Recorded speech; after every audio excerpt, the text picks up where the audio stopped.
नमस्कार दोस्तों, दी job creator में आपका हार्दिक हार्दिक स्वागत है। हम आपके साथ हाजिर हो चुके हैं अपने सेशन को बढ़ाने के लिए और यह रिवीजन का सेशन चल रहा है। इस सेशन का नाम अंतिम प्रहार है और अंतिम प्रहार के तहत ये 28वां वीडियो आपको प्रोवाइड किया जा रहा है। और इस वीडियो के माध्यम से आपने सीखा होगा कि बहुत सारे क्वेश्चन जो कि आपको नहीं आता हो, कुछ नया क्वेश्चन होगा वो सीखने को मिला होगा।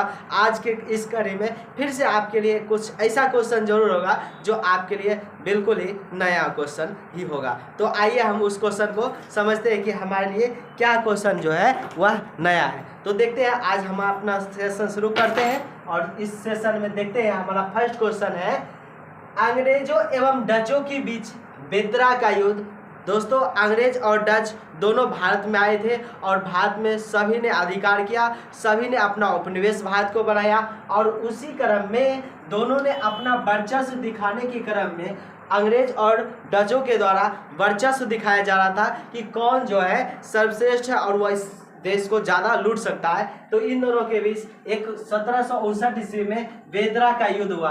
दोस्तों, बेदरा का युद्ध किसके बीच हुआ? तो अंग्रेजों और डचों के बीच युद्ध हुआ।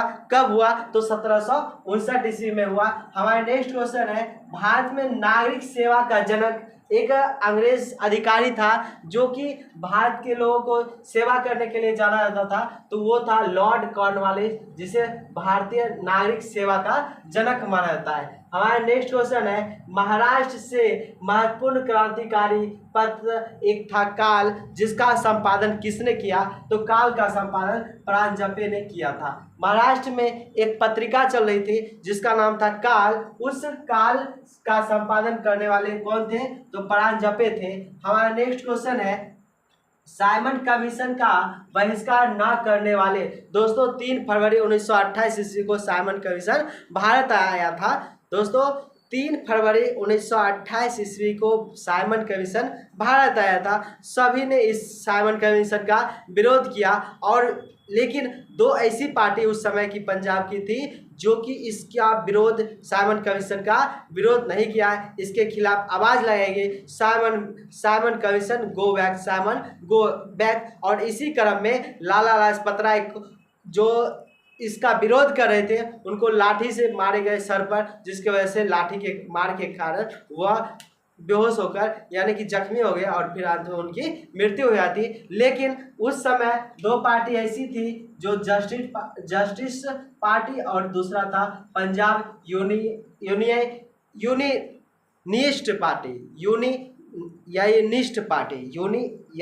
पार्टी और जस्टिस पार्टी ऐसी पार्टी थी जो कि इस पार्टी मतलब साइमन कमीशन का विरोध बिल्कुल ही नहीं किया था। आइए हम अपने अगले क्वेश्चन की ओर चलते हैं। हमारा नेक्स्ट क्वेश्चन है, ये देखते हैं कि भगत सिंह को फांसी की सजा सुनाने वाले न्यायाधीश कौन थे?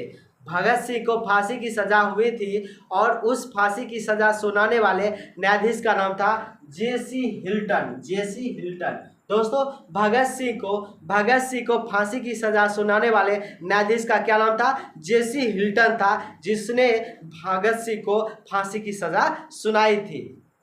हमारा नेक्स्ट क्वेश्चन है सुभाष चंद्र बोस को। दोस्तों, सुभाष चंद्र बोस को नेताजी कहकर किसने पुकारा? तो दोस्तों, यह हिटलर था। हिटलर ने सुभाष चंद्र बोस को नेताजी कहकर पुकारा, वहीं महात्मा गांधी को महात्मा कहकर सुभाष चंद्र बोस ने संबोधित किया था।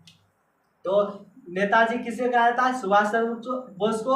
और किसके द्वारा यह उपाधि दी गई थी? हिटलर के द्वारा।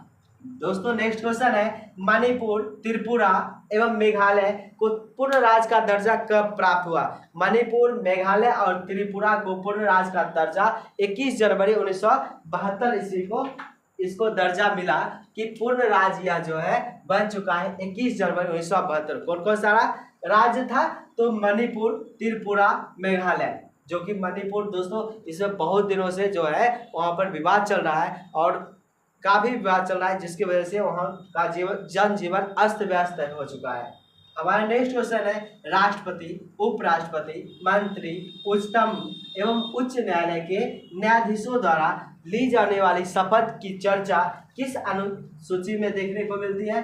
तो वह है तीसरी अनुसूची में। जितने भी मंत्री हैं, जितने भी उच्च न्यायालय के न्यायाधीश होते हैं, सभी जो शपथ लेते हैं वह उसका जो उसके बारे में चर्चा किया गया है, शपथ के बारे में चर्चा, वह किस अनुसूची में है? तो तीसरी अनुसूची में ओथ के बारे में दिया गया है। हमारा नेक्स्ट क्वेश्चन है भारतीय संविधान के भाग 2 में नागरिकता के बारे में उल्लेख किया गया है। वहीं भाग 15 में निर्वाचन का उल्लेख किया गया। भाग 2 में नागरिकता का उल्लेख किया गया, भाग 15 में निर्वाचन का उल्लेख किया गया। वहीं एक भाग 18वां है जो आपात उपबंध के बारे में चर्चा करती है, वह भाग है 18।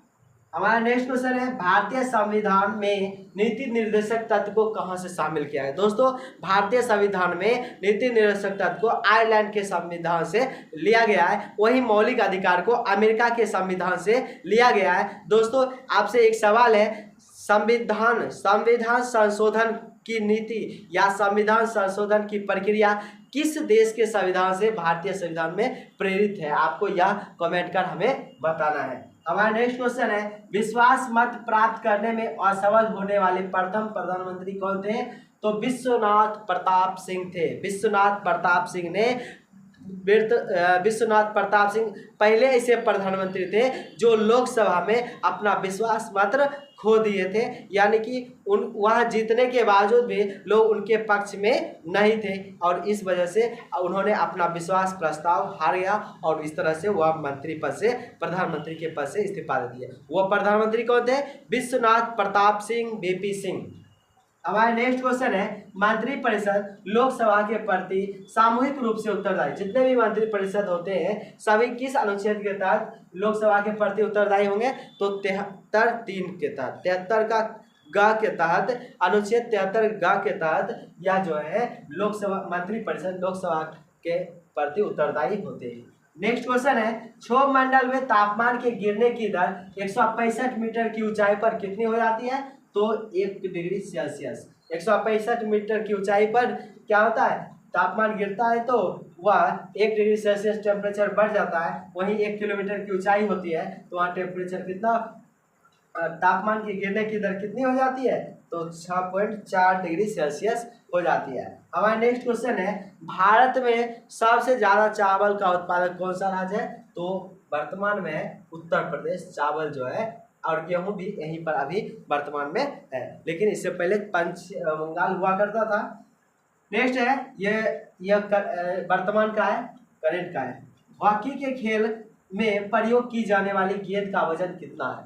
दोस्तों, हॉकी का खेल क्रिकेट बॉल का खेल होता है, उसका भी गेंद का वजन होता है। और यहाँ पर हम लोग को जानना है कि हॉकी के खेल में प्रयोग की जाने वाली जो गेंद होती है उसका वजन कितना होता है? तो दोस्तों, उसका वजन 155 से 163 ग्राम के आसपास होता है। और वहीं पर क्रिकेट का भी वजन लगभग यहीं पर आसपास होता है, 153 से 160-62 के तहत, मतलब कि इसी के रेंज में उस क्रिकेट बॉल का वजन भी होता है। ये था हमारा 15 क्वेश्चन जो कि जीके से रिलेटेड था। अब जैसा कि हमने थोड़ा सा चेंज किया है तो इसमें कुछ क्वेश्चन को ऐड किया है, जिसमें है मैथ का क्वेश्चन।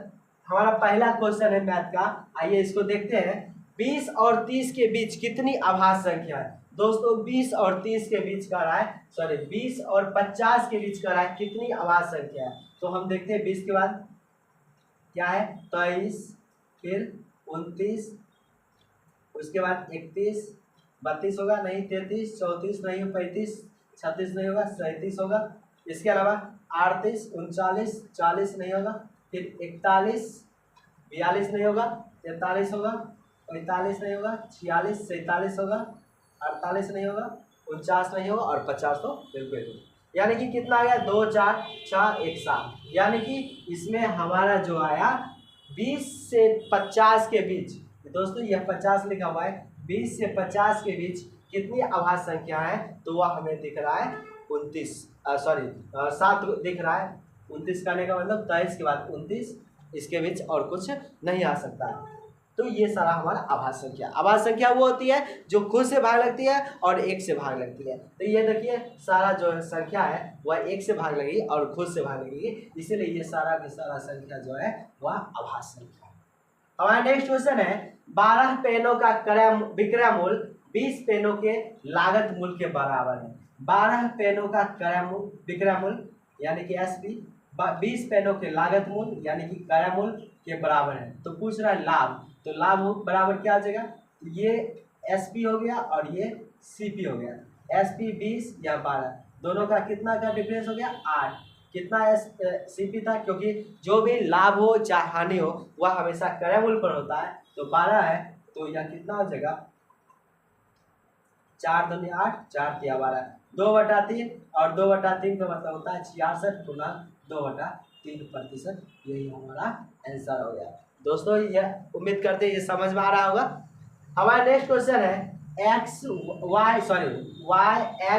y अनुपात x अनुपात z का मान है 4:5:6 है। तो पूछ रहा है इसका अनुपात, तो x माइनस है ना, x का वैल्यू x के सामने x वाला 5 माइनस y के सामने y फर्स्ट वाला 4 प्लस z के सामने 6, इसी तरह से 5 x की जगह प्लस y की जगह 4 माइनस z की जगह 6।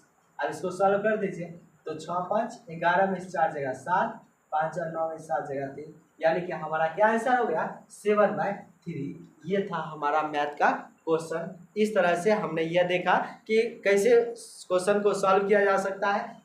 हमसे जो थोड़ा बहुत हो रहा है हम आपके लिए मदद कर रहे हैं और फिलहाल आगे भी मदद करते रहेंगे। तो अब बहुत ही कम दिन का एग्जाम रह गया, तो फिर हम लोग जब ऐसा समाप्त हो जाएंगे तो फिर हम लोग चलेंगे टॉपिक वाइज आपके लिए वीडियो प्रोवाइड करवाएंगे, और हो सके तो लाइव भी आकर आपको डिटेल दिया करेंगे। और उसमें आपको यह जानकारी एक से एक बेहतरीन चीज़ों की जानकारी मिलेगी जो कि अभी तक आप उससे वंचित हो। हाँ पढ़े होंगे ठीक है, लेकिन थोड़ा सा उसमें और आपको चीज़ सीखने को मिलेगा। वो क्या मिलेगा वो वक्त आएगा तो फिर आपको पता चलेगा। दोस्तों हम यह चाहते हैं कि हमारे वीडियो को ज़्यादा से ज़्यादा आप शेयर कीजिए, लाइक कीजिए, कमेंट कीजिए और हमारा हौसला बढ़ाइए, जिससे कि हम आपके लिए अच्छे से अच्छे वीडियो प्रोवाइड करवा सकें।